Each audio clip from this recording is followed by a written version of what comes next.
Hello friends, मो नाम आपण मान मुझे एक ओडिशा सरकार एक नोटिस जोटा कि आजिका डेट रे प्रकाश पाई जोटा कि आपनकर रहिबो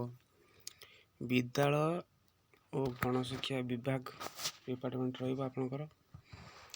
शिक्षक और अणशिक्षक नियुक्ति एवं पदोन्नति विषय है। देखा कौन तार रही सब क्राइटेरिया सिस्टमेटिक कौन रही देखा आम देखो प्राथमिक शिक्षा रे नियुक्ति एवं पदोन्नति है डिटेल्स देखा कौन तार रही देखिपे सरकारी प्राथमिक विद्यालय रे खाली पड़िथिबा पदवी पूरण करने 20,000 कनिष्ठ शिक्षक को योजना भित्तिक नियोजित करा जीवो है।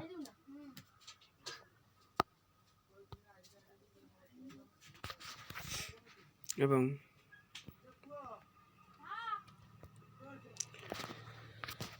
यह माध्यम रे प्राथमिक उच्च प्राथमिक विद्यालय स्तर रे गुणात्मक शिक्षा प्रदान पाई तालीम प्राप्त युवक युवती नियोजित करा जीवो। ओके 54,000 वरिष्ठ शिक्षक एवं प्रधान शिक्षकों पदोन्नत पाई रेसिडेंसी पीरियड कोहल करने को राज्य सरकार अनुमति प्रदान कर देखा माध्यमिक शिक्षा नियुक्ति पदोन्नति विषय जाना विद्यालय गणशिक्षा विभाग आवश्यकता को आधार कर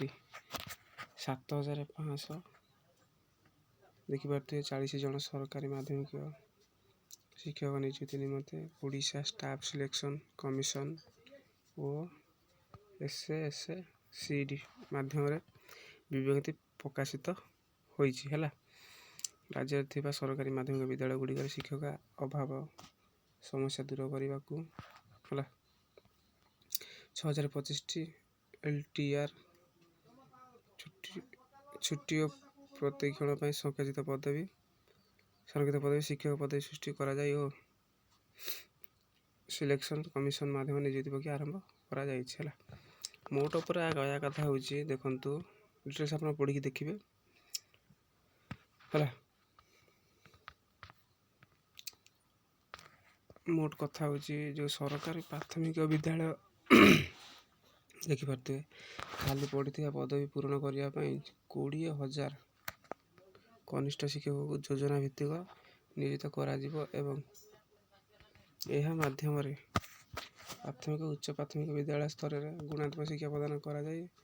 तालीम प्राप्त युवक युवती नियोजित है 20,000 कनिष्ठ शिक्षक है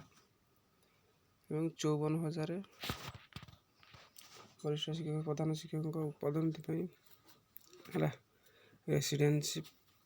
पीरियड कोहल करने को राज्य सरकार अनुमति प्रदान कर विशेष